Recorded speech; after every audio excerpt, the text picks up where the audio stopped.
Brought to you by ITEL.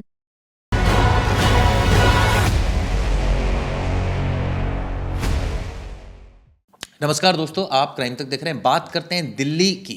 Delhi में थर थर गोलियां चल रही है। दरअसल इलाका है नॉर्थ ईस्ट डिस्ट्रिक्ट। दिल्ली में एक इलाका है, काफ़ी संवेदनशील इलाका है इसको कहा जाता है, जिसमें दिल्ली का सीलमपुर इलाका आता है, जाफराबाद इलाका आता है, उस्मानपुर, नंदनगरी और ये कहा जाए कि यमुना पार जिसको कहा जाता है। और इसमें एक बहुत बड़ी पॉपुलेशन जो है वो रहती है। अगर पार्लियामेंट सीट के हिसाब से बात करें तो नॉर्थ ईस्ट डिस्ट्रिक्ट और ईस्ट डिस्ट्रिक्ट आता है।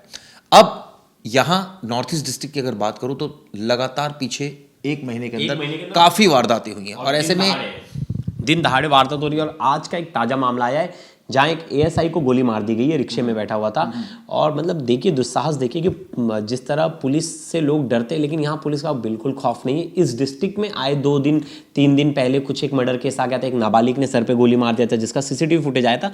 चिराग जी, जानना चाहूँगा कि ये जो सेगमेंट है, ये जो एरिया है, इतना क्रिमिनलाइज क्यों है और इस पे कंट्रोलिंग क्यों नहीं हो पाती? सबसे मेन 2-4 जो इशू है, जो मेन इशू है वो क्या है इस एरिया के इशू? कि भाई क्रिमिनल्स डर ही नहीं रहे, उधर बहुत ज़्यादा चार्जशीट क्रिमिनल्स है तो उनको पुलिस अंदर क्यों नहीं कर पा रही, वहाँ पुलिसिंग क्यों नहीं ठीक है? ये इस पे क्या कहेंगे? देखिए, एक तो इलाका अगर बात की जाए तो डेंसली पॉपुलेटेड है। दूसरा, जो माइग्रेंट पॉपुलेशन है वो बहुत ज़्यादा है, फ्लोटिंग। आसपास सीमाएं अगर देखा जाए तो उत्तर प्रदेश लगता है, गाजियाबाद लगता है।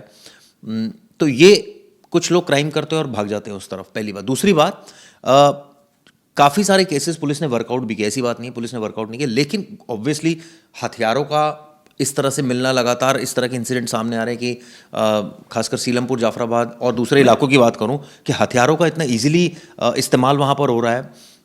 आरोपी पकड़े जाते हैं, ठीक है, लेकिन आप सोचिए कि वहाँ पुलिस की जांच किस तरह से हो रही है। मतलब वहाँ इजीली इलीगल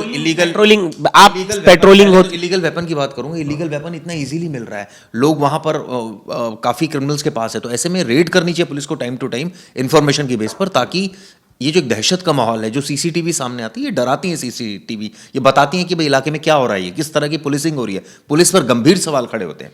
जहां तक आपने पेट्रोलिंग की बात कही, पेट्रोलिंग तो ऑब्वियसली होती है, ऐसा नहीं है कि पेट्रोलिंग नहीं होती, लेकिन लेट नाइट इंसिडेंट्स ज़्यादा हो रहे हैं क्योंकि लोग बहुत ज़्यादा यहाँ पर ये भी कहा जाता है। मुझे याद है एक घटना सामने आई थी वेलकम इलाके की, जिसमें हमने देखा था एक आरोपी ने कई बार चाकू से वार किया और उसके बाद वो डांस कर रहा था। एक हमने देखा कि अभी शास्त्री पार्क इलाके में लव ट्रायंगल का मामला था। एक रेस्टोरेंट मालिक जो आप बात कर रहे हैं, मैं दिन दहाड़े वाली बात कर रहा हूँ, दिन दहाड़े वाले क्राइम्स ज़्यादा देखिए, जो नंदनगरी का क्राइम हुआ जिसमें एएसआई की हत्या कर दी गई, इसके अलावा एक और शख्स को गोली मार दी। हालांकि शूटर ने खुद बाद में गोली मार दी। अभी तक ये भी साफ नहीं है कि ये पूरा मामला दरअसल है क्या, क्यों, इसके पीछे वजह क्या है। लेकिन सवाल आप ये उठता है कि अगर इस तरह से गोलियां चल रही हैं दिल्ली कैपिटल में दिन दहाड़े, तो ऐसे में दिल्ली के कमिश्नर ऑफ पुलिस को इस बाबत बहुत स्ट्रिक्ट एक्शन लेना चाहिए, वहां की पुलिसिंग को सुधारना चाहिए। क्योंकि अगर इस तरह से इंसिडेंट होंगे तो नेचुरली एक डर का माहौल पैदा होगा। आप इंसिडेंट सॉल्व जरूर कर रहे हैं, लेकिन आप ये सोचिए आप रोक नहीं पा रहे हैं। चलिए, मैं कहता हूं पुलिस हर चीज नहीं कर सकती, टोटली एग्री, लेकिन इस तरह के अगर इंसिडेंट हर जगह हो रहे हैं, आप सोचिए नंदनगरी, उस्मानपुर, शास्त्री पार्क, जाफराबाद, सीलमपुर, अगर ऐसी जगहों पर इस तरह के इंसिडेंट लगातार हो रहे हैं तो ये अलार्मिंग है और ये एक डर पैदा करता है। पुलिस को चाहिए स्ट्रिक्ट एक्शन ले। भाई ये इसकी जो जड़ है वो क्या है? इसकी जड़ जो है वो अवैध हथियार है। जो अवैध हथियार इन लोगों के पास आ जाते हैं, ग्रुपिज्म, मुझे लगता है बहुत सारे ग्रुप एक्टिव है। चिराग जी, मैंने एक चीज नोटिस की थी, मैं कुछ समय पहले सीलमपुर गया था, तो वहाँ लड़के इतनी तेज गलियों में, मतलब जो सड़क है, इतनी तेज बाइक भगा रहे थे और मतलब हुड़दंग कर रहे थे, ग्रुप बना के खड़े रहते। तो क्या ये नहीं, चिराग जी देखिए, लोकल लेवल पे आपको ये सब चीज़ें तो देखनी पड़ेगी। हुड़दंग कम करोगे तभी क्रिमिनल्स का भरोसा कम होगा कि भाई अब हम इधर कुछ हुड़दंग करेंगे तो पुलिस ठीक कर देगी। आप देख लीजिए, ऐसे बहुत सारे जगह जहाँ नोएडा में भी बड़ा क्राइम होता है, दादरी विदरी इलाका, लेकिन पुलिस को पता चल जाता है इस लड़के के ऊपर 4 केस हफ्ते में एक बार बुला लेती है, भाई कुछ करना मत एरिया में, तेरे बारे में सुनाई दे रहा है। बात ठीक है, ऐसा नहीं है कि मैं ये नहीं कहूंगा कि पुलिसिंग यहाँ पर जो है वो नहीं पुलिसिंग अच्छी होती तो फिर कैसे गन्स मिल गए, हथियार कैसे मिल रहे हैं, कैसे मिल रहे? पुलिसिंग अच्छी है तो कैसे मिल रहे हैं? पुलिस के पास कोई मैकेनिज्म नहीं है ये सर्च करने का कि भाई अवैध हथियार अगर इलाके में मिल रहे हैं तो उस पर कोई बहुत स्ट्रिक्ट एक्शन लिया जाए। आप किसी को पकड़ते हैं, मुकदमा दर्ज कर लेते हैं, आप एक्सटेंसिव सर्च ऑपरेशन क्यों नहीं चलाते हैं? लगातार क्यों नहीं चलाते हैं? 2 दिन चला के तीसरे दिन बैठ क्यों जाते हैं? आपके पास टिपिंग क्यों नहीं होती कि इलाकों में अगर इस तरह से फायर आर्म्स का यूज होगा इलाके में और लगातार होगा, एक बार नहीं कई इंसिडेंट्स ऐसे हो रहे हैं, सबको पता है दिल्ली का नंदनगरी इलाका, अगर बात की जाए नॉर्थ ईस्ट डिस्ट्रिक्ट का, बात की जाए उस्मानपुर, शास्त्री पार्क, सीलमपुर, जाफराबाद, पॉपुलेशन भी ज्यादा है ना चिराग नहीं, जी? डेंसली पॉपुलेटेड तो है, लेकिन आप ये सोचिए कि यहाँ पर मुझे याद है भी एक विजय पार्क से भी एक घटना हुई थी, इसमें गली में गोली मारकर चले गए थे। आजकल तो सीसीटीवी हर घटना के सामने आ जाते हैं। ये इन इलाकों में, भजनपुरा इलाका जैसे दिल्ली का है, तो ये ऐसे इलाके हैं जहां पर एक्सटेंसिव पुलिस तो एक्सटेंसिव सर्च ऑपरेशन ही नहीं है।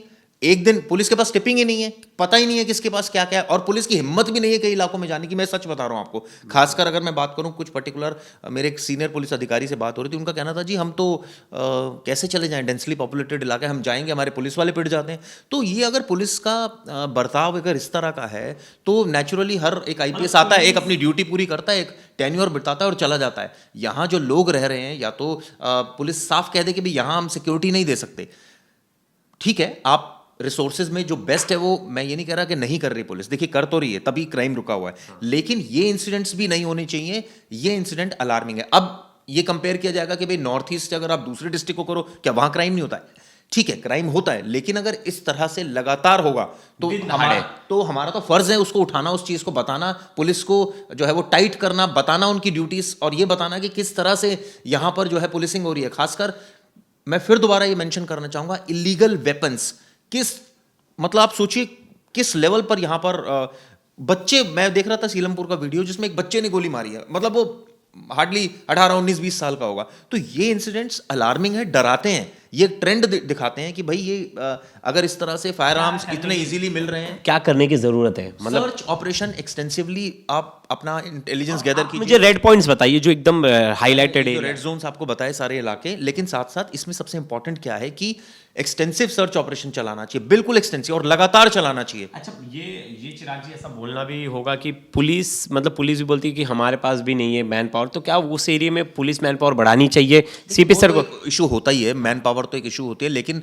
ये अब पुरानी बातें हो गई। मैन पावर जो है कि हमारे पास लोग नहीं है, पेट्रोलिंग, तो जो पुलिस बेस्ट कर सकती है वो कहते हैं हम कर रहे हैं। हमने कई सारे मुकदमे सुलझा लिए, कई पर्सनल मैटर थे। एक पुलिस वाले से मेरी बात हुई थी, मतलब एक, तो उन्होंने बोला हम क्या करें, हम तो केस बनाते और वो मजिस्ट्रेट उन्हें छोड़ देते, कोर्ट से छूट जाते। देखिए इस तरह के केसेस की अगर मैं बात करूं, हीनियस क्राइम की मुकदमे दर्ज होते हैं, आरोपी गिरफ्तार भी होते हैं, लेकिन एट द एंड ये सिलसिला थम नहीं रहा। पुलिस ये नहीं कहेगी कि जी क्राइम तो हो गई, बात वो नहीं है। देखिए मेरा जो कंसर्न है वो सिक्योरिटी इशू है, कंसर्न है वहां लगातार अगर गोलियां चलेंगी तो एक धड़ा ऐसा पॉपुलेशन का है जो नॉन क्रिमिनल है, वो कैसे सोचेंगे, पुलिस के बारे में क्या सोचेंगे? यहाँ तो रोज कोई ना कोई घटनाएं हो रही हैं, कभी यहाँ हो जाती, कभी इस इलाके में। आप कहेंगे आप रेगुलर चेकिंग देखते हो, आप जाते हो, आपने गाड़ी से जाते हो? चेकिंग नहीं है, बिल्कुल नहीं है, रेगुलर होती है, कहीं चेक पोस्टें बनाया एरिया के अंदर बाहर जाने बनाए हैं पुलिस ने, लेकिन रेगुलर चेकिंग से ज्यादा इंपॉर्टेंट चीज है कि भाई अगर फायर आर्म्स का इस्तेमाल हो रहा है, वो बहुत गंभीर समस्या है। मैं आपको बताऊं,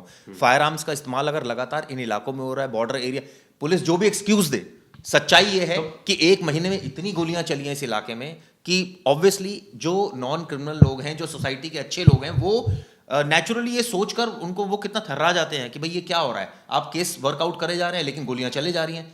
तो इसका एक बहुत स्टैंडर्ड जो है वो एक बहुत ही full proof security plan plus full proof, खासकर अवैध असलों के बारे में एक बहुत ही व्यापक तरीके से और बहुत ही डीपली सोचने की जरूरत है और स्ट्रिक्ट एक्शन लेने की जरूरत है, ताकि इस तरह के क्राइम जो है ना हो। कुल मिला के दिल्ली पुलिस को सोचना पड़ेगा, हमारे सीपी साहब को सोचना पड़ेगा कि इन एरिया में अगर इस तरह के क्राइम बढ़ रहे, क्राइम रेट्स बढ़ रहे और दिन दहाड़े खुलेआम गोलियां चल रही है राजधानी दिल्ली में, तो ये बहुत बड़ी सोचने वाली बात है।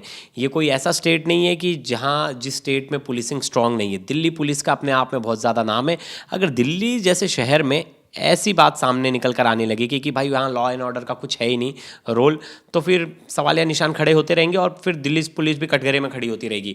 तो ये दिल्ली पुलिस को तय करना है कि उनकी इमेज लोगों के सामने कैसे बने। अगर ऐसे आए दिन क्राइम होते रहेंगे चिराग जी, ये तो लाजमी है, क्राइम होंगे, लेकिन क्राइम किस तरह के हो रहे ये भी बड़ा इंपॉर्टेंट है। दिन दहाड़े एक ऑफिसर को मार दिया जा रहा है, ऐसा ही है, उसे मार दिया जा रहा है, खुद सुसाइड कर ले जा रहा है। नाबालिग को का इतना रेट बढ़ गया उस एरिया में, क्राइम में नाबालिग बहुत ज़्यादा इन्वॉल्वमेंट है। तो पुलिस क्या कर रही है? काउंसलिंग की ज़रूरत है, बहुत सारी चीज़ें ऐसी।